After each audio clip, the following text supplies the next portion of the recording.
Hey guys, it's another Chevy Volt video.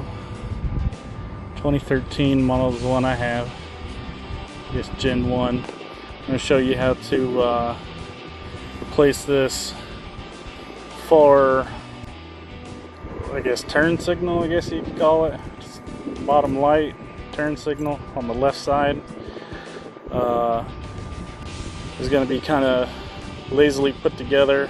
Plus, I'm also trying out some new features on this Galaxy Note 10 Plus.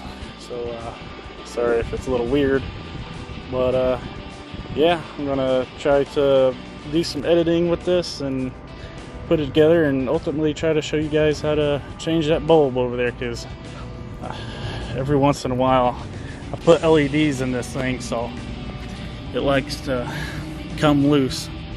So,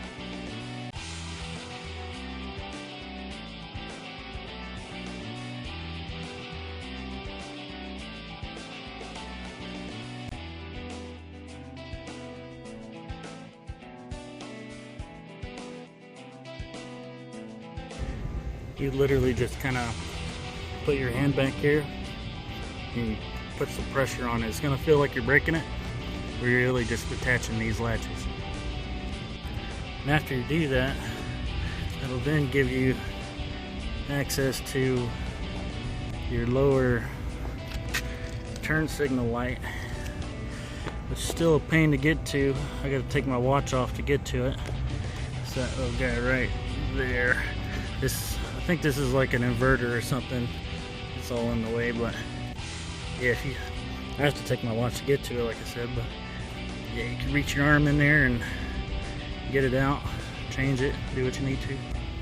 Alright, after a lot of squeezing, and it just takes a second, it's annoying, but once you got it in there, you got it turned, hopefully it works. Of course, you want to try it before you get it in there, but yeah, I made sure it worked and got it in there. Joker keeps coming loose. This is the only one that gives me issues, but put a little bit of tape there at the very bottom. I look at it every once in a while to see if it's overheating, but it's far away from the LEDs. That shouldn't really bother too much. But yeah, that's how you change it. Then whenever you're done, you just line these guys back up with the respective little sockets. There you go. Push it right in there and put all your screws and be ready to go.